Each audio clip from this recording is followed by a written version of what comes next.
ನಮಸ್ಕಾರ ಸ್ನೇಹಿತರೆ, ಎಲ್ಲ SRTV ಕನ್ನಡ ಚಾನೆಲ್ ವೀಕ್ಷಕರಿಗೆ ಆತ್ಮೀಯ ಸ್ವಾಗತ. ಸ್ನೇಹಿತರೆ, ನಮ್ಮೆಲ್ಲರ ದೇಹದೊಳಗೂ ಕೂಡ ಒಂದು ಪವರ್ಫುಲ್ ಎನರ್ಜಿ ಅಡಗಿರುತ್ತೆ. ಇದು ಇಡೀ ವಿಶ್ವದಲ್ಲೇ ಅತ್ಯಂತ ಶಕ್ತಿಯುತವಾದದ್ದು. ಈ ಶಕ್ತಿನ ನಾವೇನಾದ್ರೂ ಫುಲ್ ಆಗಿ ಆಕ್ಟಿವೇಟ್ ಮಾಡಿಕೊಂಡ್ರೆ ನಮ್ಮ ಜೀವನ ಸಂಪೂರ್ಣವಾಗಿ ಬದಲಾಗುತ್ತೆ. ಉದಾಹರಣೆಗೆ, ಒಂದು ವೇಳೆ ಆ ಶಕ್ತಿ ನಮ್ಮಲ್ಲಿದ್ರೆ, ನಾವೊಂದು ಬುಕ್ ಓದ್ತಾ ಇದೀವಿ ಅನ್ಕೊಳ್ಳಿ. ನಾವು ಸಾಮಾನ್ಯವಾಗಿ ಓದೋದಕ್ಕಿಂತ 1000 ಪಟ್ಟು ವೇಗವಾಗಿ ಅದನ್ನ ಓದಿ ಮುಗಿಸ್ತೀವಿ. ನಾವು ಕಣ್ಣು ಮುಚ್ಕೊಂಡಿದ್ರೂ ಕೂಡ ಬೇರೆಯವರ ಮನಸ್ಸಿನಲ್ಲಿ ಏನಿದೆ ಅಂತ ಹೇಳ್ಬೋದು. ಈ ಶಕ್ತಿನ ನಾವು ಸರಿಯಾಗಿ ಬಳಸ್ಕೊಂಡ್ರೆ ಈ ಪ್ರಪಂಚದಲ್ಲಿ ನಾವು ಕೂಡ ಒಂದು ದೊಡ್ಡ ಜೀನಿಯಸ್ ತರ ಬದುಕಬಹುದು.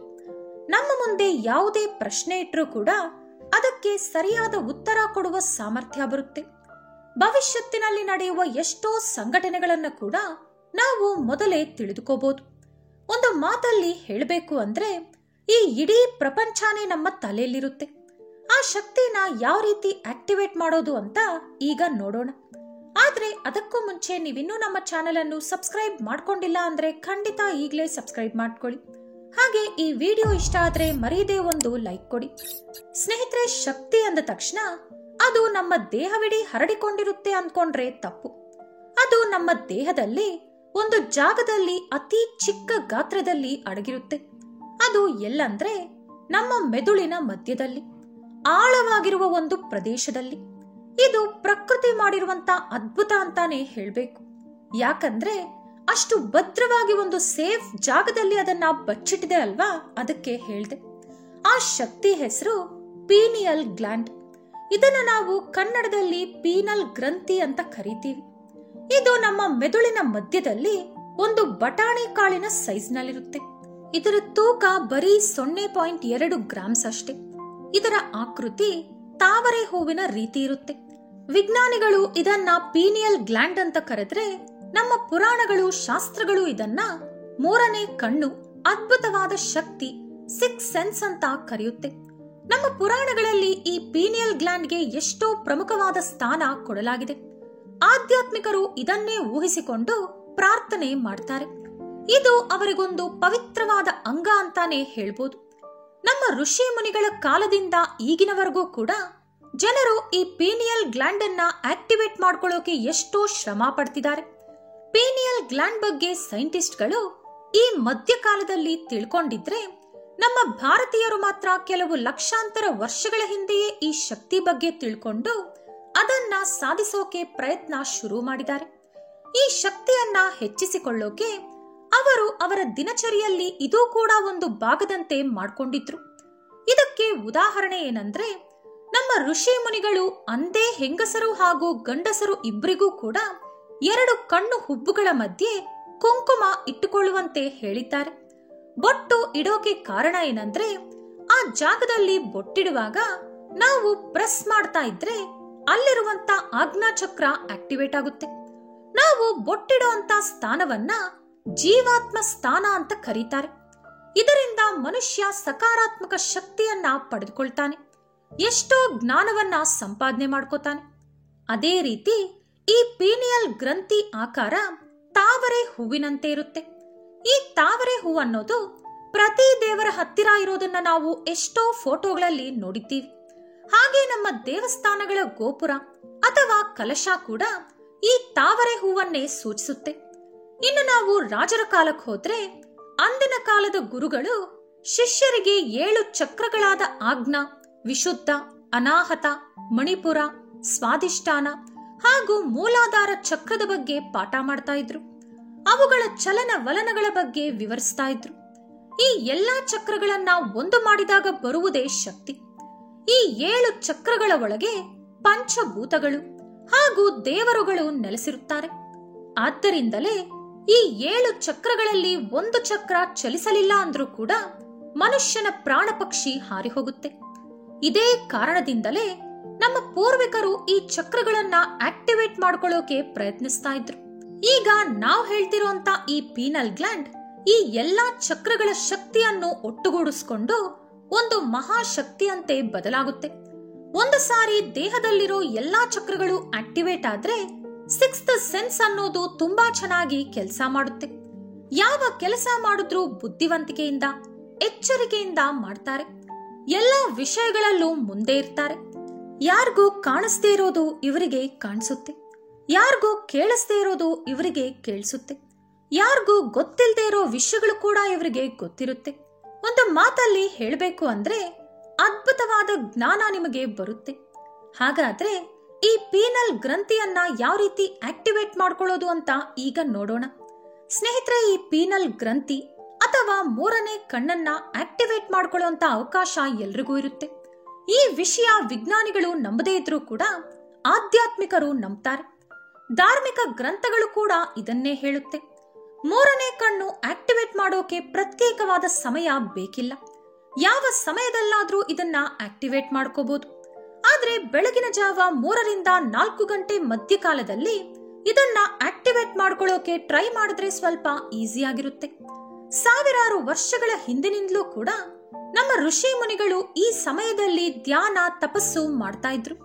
ಈ ಸಮಯದಲ್ಲಿ ಪೀನಿಯಲ್ ಗ್ಲ್ಯಾಂಡ್ ಅತಿ ಹೆಚ್ಚಾಗಿ ಹಾರ್ಮೋನ್ ಬಿಡುಗಡೆ ಮಾಡುತ್ತೆ ಅಂತ ಸೈನ್ಸ್ ಕೂಡ ಹೇಳುತ್ತೆ. ಆದ್ದರಿಂದಲೇ ಈ ಟೈಮ್ನಲ್ಲಿ ಧ್ಯಾನ ಮಾಡೋರು ತುಂಬಾ ಆಕ್ಟಿವ್ ಆಗಿರ್ತಾರೆ. ಆದ್ರೆ ಎಲ್ಲರೂ ಕೂಡ ಇಷ್ಟೊಂದು ಬ್ಯುಸಿ ಆಗಿರುವಂತ ಈ ದಿನಗಳಲ್ಲಿ ಬೆಳಗ್ಗೆ ಎದ್ದು ಯೋಗ ಧ್ಯಾನ ಮಾಡ್ಕೊಂಡು ಕೂತ್ಕೊಳ್ಳೋದು ಸ್ವಲ್ಪ ಕಷ್ಟ. ಆದ್ರೆ ಕಷ್ಟನೋ ಸುಖನೋ ಒಂದು ಸಾರಿ ಈ ಅಭ್ಯಾಸ ಬೆಳೆಸ್ಕೊಂಡ್ರೆ ನಾವು ಜೀವನ ಪರ್ಯಂತ ಆಕ್ಟಿವ್ ಆಗಿರ್ಬೋದು. ಇನ್ನು ಇದನ್ನ ಆಕ್ಟಿವೇಟ್ ಮಾಡೋ ಪ್ರಯತ್ನದಲ್ಲಿ ನಾವು ಮಾಡಬೇಕಾಗಿರೋ ಮೊದಲನೇ ಕೆಲಸ ಅಂದ್ರೆ ನಾವು ಬೊಟ್ಟಿಡುವಂತ ಜಾಗದಲ್ಲಿ ಅದೇ 2 ಕಣ್ಣುಬ್ಬುಗಳ ಮಧ್ಯದಲ್ಲಿ ನಮ್ಮ ಹೆಬ್ಬೆರಳಿನಿಂದ ಲೈಟ್ ಆಗಿ ಪ್ರೆಸ್ ಮಾಡಬೇಕು. ಅಂದ್ರೆ ಒಂದು ಸಾರಿ ಪ್ರೆಸ್ ಮಾಡಿ ಸಡನ್ ಆಗಿ ಬಿಟ್ಬಿಡ್ಬೇಕು, ಮತ್ತೆ ಪ್ರೆಸ್ ಮಾಡಿ ಸಡನ್ ಆಗಿ ಬಿಟ್ಬಿಡ್ಬೇಕು. ಈ ರೀತಿ ಸರಾಸರಿ 4ರಿಂದ 5 ನಿಮಿಷಗಳ ಕಾಲ ಮಾಡಬೇಕು. ಈ ರೀತಿ ಮಾಡೋದ್ರಿಂದ ಆ ಜಾಗದಲ್ಲಿ ಲೈಟ್ ಆಗಿ ಪ್ರೆಷರ್ ಬೀಳುತ್ತೆ, ಅಂದ್ರೆ ಒತ್ತಡ ಬೀಳುತ್ತೆ. ಇದರ ನಂತರ 10ರಿಂದ 15 ಬಾರಿ ಡೀಪ್ ಬ್ರೀತ್ ಇನ್ ಬ್ರೀತ್ ಔಟ್ ಮಾಡಬೇಕು. ಅಂದ್ರೆ ಆಳವಾಗಿ ಉಸಿರು ಎಳೆದುಕೊಳ್ಳೋದು ಬಿಡೋದು ಮಾಡ್ತಾ ನಮ್ಮ ಪೂರ್ತಿ ಏಕಾಗ್ರತೆನ ಮೂರನೇ ಕಣ್ಣಿನ ಜಾಗದಲ್ಲಿ ಇಡಬೇಕು. ಮೊದಲು ಸ್ವಲ್ಪ ನೋವನ್ಸುತ್ತೆ, ಆದ್ರೆ ಅದರ ನಂತರ ತುಂಬಾ ರಿಲ್ಯಾಕ್ಸ್ ಆಗಿರುತ್ತೆ. ಹಾಗಾಗಿ ನಿಮಗೇನಾದ್ರೂ ನೋವಾಗ್ತಿದ್ರೆ ಭಯ ಪಡೋ ಅಗತ್ಯ ಇಲ್ಲ. ಪ್ರತಿದಿನ ಈ ರೀತಿ 10 ನಿಮಿಷ ಧ್ಯಾನ ಮಾಡೋದ್ರಿಂದ ಒಳ್ಳೆ ಫಲ ಸಿಗುತ್ತೆ. ನಿಮ್ಮ ವಯಸ್ಸು ಮುಖದಲ್ಲಿ ಕಾಣಿಸಲ್ಲ. ಅಂದ್ರೆ ನಿಮಗೆ 50 ವರ್ಷ ಆಗಿದ್ರೂ ಕೂಡ 30 ವರ್ಷದವರಂತೆ ಕಾಣಿಸ್ತೀರಿ. ಈ ಆಳವಾದ ಉಸಿರಾಟದಿಂದ ಶ್ವಾಸಕೋಶ ಕೂಡ ಆರೋಗ್ಯವಾಗಿರುತ್ತೆ. ಈ ರೀತಿ ಪ್ರತಿದಿನ ಮಾಡೋದ್ರಿಂದ ನಿಧಾನವಾಗಿ ನಿಮ್ಮ ಮೂರನೇ ಕಣ್ಣು ತೆರೆದುಕೊಳ್ಳುತ್ತೆ. ಇದು 1ನೇ ಮೆಥಡ್. ಈಗ 2ನೇ ಮೆಥಡ್ ಏನಂದ್ರೆ ಪ್ರತಿದಿನ ನೀವು ಎದ್ದ ತಕ್ಷಣ ಸೂರ್ಯನನ್ನ 5 ನಿಮಿಷಗಳ ಕಾಲ ನೋಡ್ಬೇಕು. ಯಾವ್ದಾದ್ರೂ ಪ್ರಕೃತಿ ಮಧ್ಯೆ, ಅಂದ್ರೆ ಗಿಡ ಮರಗಳು ಇರೋಂತ ಜಾಗ, ಪಾರ್ಕ್ಗೆ ಹೋಗಿ ಯೋಗ ಧ್ಯಾನ ವಾಕಿಂಗ್ ಮಾಡಬೇಕು. ಸ್ವಚ್ಛವಾದ ಗಾಳಿಯನ್ನ ಆಳವಾಗಿ ಎಳೆದುಕೊಳ್ಳೋದು ಬಿಡೋದು ಮಾಡಬೇಕು. ನಿಮಗೆ ಸಮಯ ಸಿಕ್ಕಾಗಲೆಲ್ಲ ಮೂರನೇ ಕಣ್ಣಿನ ಜಾಗವನ್ನ ಪ್ರೆಸ್ ಮಾಡ್ತಾ ಇರಬೇಕು.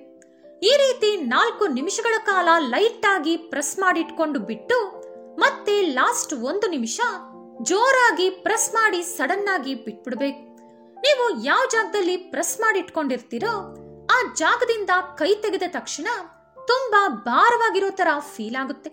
ಹಾಗೆ ಅಲ್ಲಿ ಏನೋ ಒಂದು ಮೆದುಳ್ತಾ ಇರೋ ತರ ಅನ್ಸುತ್ತೆ. ಈ ಫೀಲಿಂಗ್ ಅನ್ನೋದು ನೀವು ಆ ದಿನಾಪೂರ್ತಿ ಯಾವ ಕೆಲಸ ಮಾಡ್ತಾ ಇದ್ರೂ ಬರ್ತಾನೆ ಇರುತ್ತೆ. ಹಾಗೆ ನೀವು ಕೂಡ ಆ ಜಾಗದ ಮೇಲೆ ಗಮನ ಹರಿಸ್ತಾನೆ ಇರಬೇಕು. ಅಂದ್ರೆ ಕಾನ್ಸಂಟ್ರೇಷನ್ ಮಾಡ್ತಾನೆ ಇರಬೇಕು. ಮೊಬೈಲ್ ಟಿವಿಯಿಂದ ದೂರ ಇರಬೇಕು. ಮದ್ಯಪಾನ ಸೇವಿಸಬಾರದು. ಕೆಟ್ಟ ದಾರಿ ತುಳಿಬಾರದು. ಈ ರೀತಿ ನೀವು ಪೂರ್ತಿ ಏಕಾಗ್ರತೆಯಿಂದ ಇದ್ರೆ ಖಂಡಿತ ನಿಮಗೆ ಅತ್ಯದ್ಭುತವಾದ ಶಕ್ತಿ ಲಭಿಸುತ್ತೆ. ಈ ಶಕ್ತಿ ಅನ್ನೋದು ಕೆಲವರಿಗೆ ಒಂದೇ ತಿಂಗಳಿನಲ್ಲಿ ಆಕ್ಟಿವೇಟ್ ಆದ್ರೆ, ಏಕಾಗ್ರತೆ ಕಡಿಮೆ ಇರುವಂತ ಜನರಿಗೆ 6 ತಿಂಗಳು ವರ್ಷ ಕೂಡ ಹಿಡಿಯುತ್ತೆ. ಅದುವರೆಗೂ ನೀವು ಸಮಾಧಾನದಿಂದ ಪ್ರಶಾಂತವಾಗಿ ಕಾಯ್ಬೇಕು. ಪ್ರತಿದಿನ ನಾನು ಇದುವರೆಗೂ ಹೇಳಿರುವ ಎಲ್ಲಾ ವಿಷಯನ ಫಾಲೋ ಮಾಡಿ. ಖಂಡಿತವಾಗ್ಲೂ ನಿಮ್ಮ ವಯಸ್ಸಲ್ಲಿ ಉಂಟಾಗುವಂತ ಬದಲಾವಣೆನ ನೀವೇ ನೋಡ್ತೀರಿ. ನಿಮಗೆ ಎಷ್ಟು ವಯಸ್ಸು ಬೆಳೀತಾ ಇದ್ರೂ ಕೂಡ ಕಡಿಮೆ ಆಗ್ತಾ ಇರೋ ತರ ಫೀಲ್ ಆಗುತ್ತೆ. ಇನ್ನು ಮಕ್ಕಳಿಗಾದ್ರೆ ವಿದ್ಯಾಭ್ಯಾಸದ ಮೇಲೆ ಏಕಾಗ್ರತೆ ಹೆಚ್ಚಾಗುತ್ತೆ. ಒಳ್ಳೊಳ್ಳೆ ರ್ಯಾಂಕ್ಗಳನ್ನ ಪಡ್ಕೋತಾರೆ. ಹಾಗಾಗಿ ಖಂಡಿತ ಎಲ್ಲರೂ ಕೂಡ ಪೀನಲ್ ಗ್ಲ್ಯಾಂಡ್ ಅಥವಾ ಮೂರನೇ ಕಣ್ಣನ್ನ ಆಕ್ಟಿವೇಟ್ ಮಾಡ್ಕೋಬೇಕು. ಇನ್ನು ವೈಜ್ಞಾನಿಕವಾಗಿ ಇದ್ರ ಬಗ್ಗೆ ಹೇಳಬೇಕಂದ್ರೆ ಈ ಪೀನಿಯಲ್ ಗ್ಲ್ಯಾಂಡ್ ಮೆಲಾಟೋನಿನ್ ಅನ್ನೋ ಒಂದು ಹಾರ್ಮೋನ್ ಅನ್ನ ಬಿಡುಗಡೆ ಮಾಡುತ್ತೆ. ಪ್ರೀ ರಾಡಿಕಲ್ಸ್ ನಿಂದ ಇದು ನಮ್ಮನ್ನ ಕಾಪಾಡುತ್ತೆ. ನಾವು ನಿದ್ದೆ ಮಾಡ್ತಿರೋವಾಗ್ಲೂ ಈ ಪೀನಿಯಲ್ ಗ್ಲ್ಯಾಂಡ್ TMT ನ ಬಿಡುಗಡೆ ಮಾಡುತ್ತೆ. ಇದರಿಂದ ಒಳ್ಳೊಳ್ಳೆ ಕನಸುಗಳು ಬೀಳುತ್ತೆ. ತುಂಬಾ ಜನ ಸೈಂಟಿಸ್ಟ್ಗಳು ಈ TMT ನ ಕಂಟ್ರೋಲ್ ಮಾಡೋಕೆ ಪ್ರಯತ್ನ ಪಡ್ತಿದ್ದಾರೆ.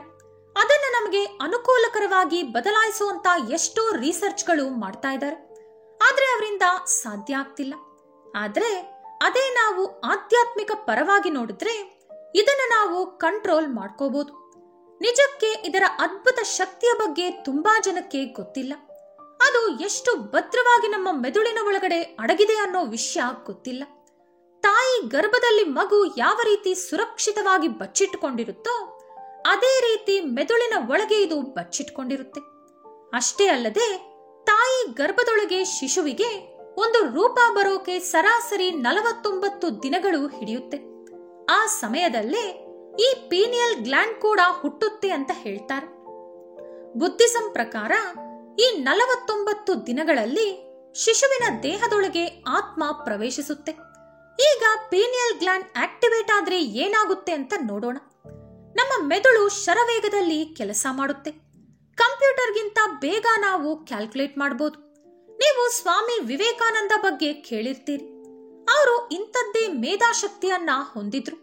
ಅವರು ಯಾವುದೇ ಬುಕ್ ಓದಿದ್ರು ಕೂಡ ಅದರಲ್ಲಿರೋ ವಿಷಯ ಅವರ ತಲೆಯಲ್ಲಿ ಬೆರ್ತೋಗ್ತಾ ಇತ್ತು.